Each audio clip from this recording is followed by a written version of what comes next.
Shalom dan puji Tuhan saudara atas kebaikan Tuhan pada setiap kita, sehingga pada hari ini kita boleh bersama lagi dalam ringkasan pelajaran Sekolah Sabat, pelajaran ke-11 yang bertajuk Bapa, Anak, dan Roh Suci. Untuk memulai pelajaran kita, mari kita berdoa. Bapa Surgawi, terima kasih atas kebaikan-Mu karena bersama dengan kami sementara kami mempelajari pelajaran Sekolah Sabat kami pada minggu ini. Di dalam nama Yesus kami berdoa. Amin. Sekali lagi saudara, tajuk Sekolah Sabat kita ialah Bapa, Anak, dan Roh Suci.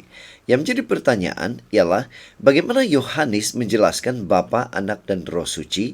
Ayat hafalan kita terdapat dalam Yohanes 14 ayat 26 mengatakan, namun demikian penolong yaitu Roh Kudus yang akan diutus Tuhan dalam namaku akan mengajarmu segala-galanya dan mengingatkanmu tentang apa yang telah kukatakan kepadamu.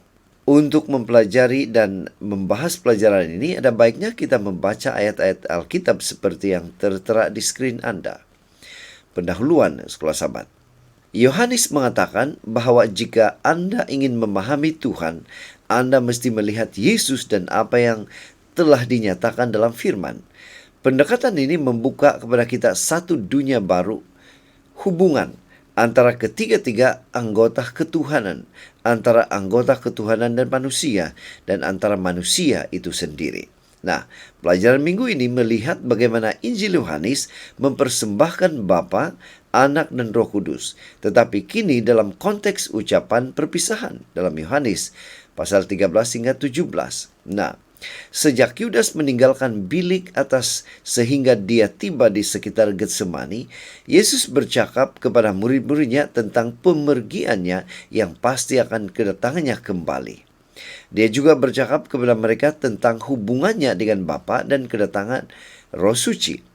Akhirnya dia membuka hatinya kepada Bapa dan di hadapan para rasulnya, dia menzahirkan doa di mana kita juga termasuk, yaitu doa imam besar dalam Yohanes pasal 17. Dan untuk membahas pelajaran pada minggu ini, kita akan membagikan kepada 5 topik atau bahagian seperti yang tertera di skrin Anda. Kita masuk di tajuk yang pertama, yaitu Bapa Surgawi. Yang menjadi pertanyaan, siapa Bapa Surgawi? Apa penjelasan Yohanes tentang ini? Yohanes 16 ayat 28 mengatakan, aku memang berasal daripada Bapa dan datang ke dunia. Tetapi sekarang aku meninggalkan dunia ini dan pulang semula kepada Bapa. Dari kekekalan, 3 pribadi ketuhanan telah bersatu. Bersama-sama mereka mencipta semua yang wujud. Kejadian 1 dan Yohanes 1. Mereka menciptakan dunia ini dan segala yang hidup di dalamnya. Tetapi mereka menjadikan kita menurut gambar mereka dan meletakkan kita bertanggung jawab atas semuanya. Kejadian 1. Selepas kemasukan dosa, mereka memutuskan untuk mengambil peranan yang berbeza untuk menebus kita. Anak merendahkan diri dan tunduk kepada Bapa. Filipi 2. Apakah peranan yang diambil oleh Bapa? Saudara, dia menghantar anak untuk mati bagi kita. Yohanes 3. Dia memegang peranan sebagai hakim dan menyerahkannya kepada anak. Ketiga, dia menunjukkan atau mengarahkan pelayanan Yesus. Yohanes 6 dan Yohanes 14. Dia akhirnya bertanggung jawab terhadap pengajaran kita, Yohanes 6. Dia menerima doa kita dan menjawabnya, Yohanes 16. Di skrin kita ada 2 pertanyaan yang kita boleh bincang atau bahas di dalam kelas-kelas Sabat kita. Kita masuk di tajuk yang kedua, yaitu Yesus dan Bapa. Yang menjadi pertanyaan, bagaimana hubungan Yesus dan Bapa surgawi? Apa penjelasan Yohanes tentang perkara ini? Yohanes 10:30, aku dan Bapa adalah satu. Sejak hubungan antara Tuhan dan manusia terputus, Tuhan terus-menerus mencari kita dan memanggil kita untuk kembali kepadanya. Kejadian 3, Yesaya 65. Tuhan telah disalahartikan dan ditolak selama sepanjang sejarah. Tetapi masanya tiba apabila dia memutuskan untuk menjadi manusia dan tinggal di kalangan kita. Yohanes 1:14. Dia mahu menawarkan keselamatan kepada kita, walaupun kita tidak menerimanya. Yohanes 1 ayat 10 hingga 12. Yesus menyatakan dengan jelas bahwa dia setara dengan Tuhan, Yohanes 10:30. Walaupun dia tunduk sementara sebagai anak kepada Bapa, kehidupannya adalah cerminan Bapa. Dengan setiap langkah yang dia ambil, dia melakukan kehendak Bapanya, Yohanes 5:30. Nah, bagaimanakah hidup Anda akan berubah jika pemikiran dan tindakan Anda sepenuhnya merupakan ungkapan kehendak Tuhan untuk hidup Anda? Di screen kita ada 3 pertanyaan yang kita boleh bahas di dalam kelas-kelas sahabat kita. Kita masuk di tajuk yang ketiga, yaitu mengenal anak Allah, mengenal Bapa. Jadi pertanyaan, bagaimana kita mengenal Bapa surgawi? Yohanes 1 ayat 18 mengatakan, tidak siapa pernah melihat Allah, melainkan Dia yang esa yang ada di pangkuan Bapa telah menyerlahkannya. Mengenal Bapa adalah sinonim dengan kehidupan kekal. Dan satu-satunya cara untuk mengenal Bapa ialah mengenal Yesus yang telah menyelamatkan Dia, yang telah menyatakan Dia kepada kita. Yesus adalah wakil Bapa di bumi. Dia melakukan kehendak Bapa. Dia telah dihantar olehnya untuk menyelamatkan kita dan untuk menjadi alat yang olehnya kita dibangkitkan dan menerima hidup yang kekal. Yohanes 6:40. Nah, apakah hubungan yang wujud antara Yesus dan Bapa? Pertama, semua ajarannya datang daripada Bapa. Kedua, segala yang dikatakannya dia dengar daripada Bapa. Ketiga, percaya kepadanya adalah sama seperti percaya kepada Bapa. Keempat, kerja-kerja mukjizatnya datang daripada Bapa. Kelima, dia berkait rapat dengan Bapa. Saudara, adakah mungkin kita boleh mengalami di sini dan juga di sorga hubungan akrab yang sama dengan Bapa yang Dia dan Yesus miliki? Saudara, Anda boleh jawab dalam hati kita masing-masing.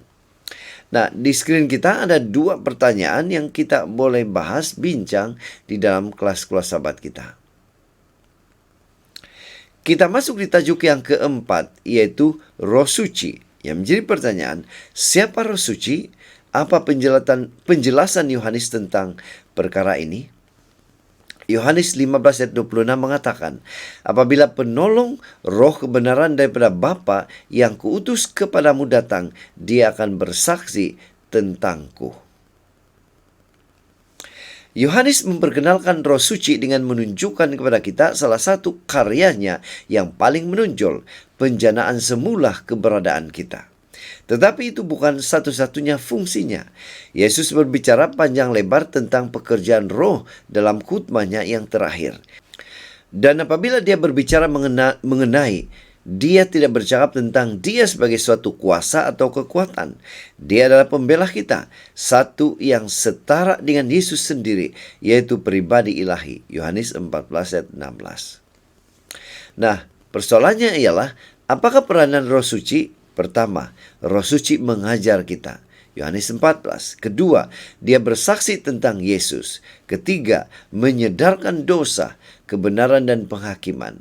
Keempat, dia membimbing kita kepada kebenaran. Dan yang kelima, muliakanlah Yesus. Dan di screen kita ada 2 pertanyaan yang kita boleh bahas di dalam kelas-kelas sahabat kita. Kita masuk di tajuk yang kelima terakhir, yaitu doa Yesus. Yang menjadi pertanyaan, bagaimana Yesus berdoa? Apa penjelasan Yohanes tentang perkara ini? Yohanes 17 ayat 20 katakan, aku bukan berdoa untuk mereka sahaja, tetapi juga untuk semua orang yang percaya kepadaku melalui kata-kata mereka. Dalam doa yang mengakhiri khotbahnya dalam Yohanes 17, Yesus menyatakan bahwa pertama, dia telah menerima kuasa daripada Bapa untuk memberikan hidup yang kekal. Kedua, dia telah menyelesaikan pekerjaan yang diamanahkan kepadanya. Kelima, dia adalah prahwujud dan akan memperoleh kembali kemuliaan pertamanya bersama Bapa. Dia telah memberitahu Bapa kepada murid-muridnya. Kemudian dia mula berdoa untuk murid-muridnya dan dia juga merangkumkan kita semua yang telah mengenal dia dan percaya kepadanya. Yohanes 17 ayat 9 dan 20. Dia bertanya, Pertama, untuk perlindungan kita daripada gangguan dunia. Kedua, untuk kesatuan kita sesama kita dan dengan Tuhan. Ketiga, untuk penyucian kita.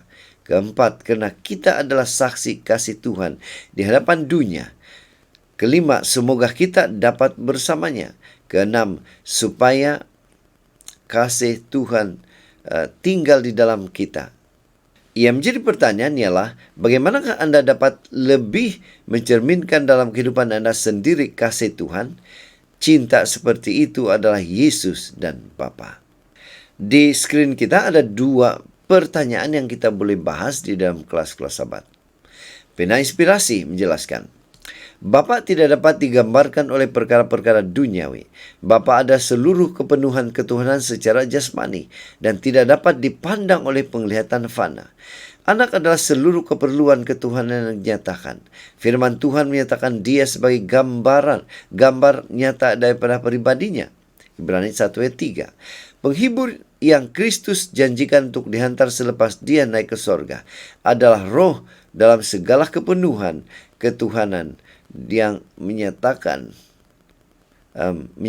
kuasa rahmat ilahi kepada semua yang menerima dan percaya kepada Kristus sebagai juru selamat pribadi. Terdapat 3 individu yang hidup pada trio surgawi dalam nama 3 kuasa besar ini, yaitu Bapa, Anak, dan Roh Kudus. Mereka yang menerima Kristus melalui iman yang hidup dibaptiskan, dan kuasa ini akan bekerja sama dengan warga surga yang taat dalam usaha mereka untuk hidup. Jadi saudara, kesimpulan daripada pelajaran sekolah Sabat kita pada minggu ini ialah, pertama, Yesus firman Allah terlibat secara langsung dalam penciptaan dunia dan juga dalam misi penebusan. Dalam kasihnya, dia berkomitmen untuk memulihkan hubungan yang terganggu oleh dosa, mengalahkan kematian, dan membawa bekerja sama dalam penciptaan, penebusan, dan pelayanan perdamaian. Yesus dan Bapa bersatu sepenuhnya dalam kasih, kehendak, dan tujuan. Yesus mengungkapkan Bapa melalui tindakan dan perkataannya, menekankan pentingnya hubungan erat dengan Bapa. Roh Kudus sebagai agen pertaubatan dan penghiburan, membimbing manusia kepada kebenaran, menginsafkan dosa, dan mempersiapkan untuk penghakiman. Yang ketiga, doa syafaat Yesus Yohanes 17 menunjukkan kasihnya yang besar bagi murid-murid dan seluruh umat percaya, termasuk generasi yang akan datang. Dia berdoa dengan penuh kuasa dan terus-menerus untuk keselamatan umat manusia. Yesus mengundang umatnya untuk terlibat dalam pelayanan perdamaian sebagai wakil kerajaannya, mencerminkan komitmen kasihnya kepada dunia. Jadi sekian saja ringkasan pelajaran sekolah Sabat kita pada minggu ini. Semoga ini boleh membantu kita di dalam mempelajari pelajaran sekolah Sabat kita pada minggu ini. Tuhan memberkati.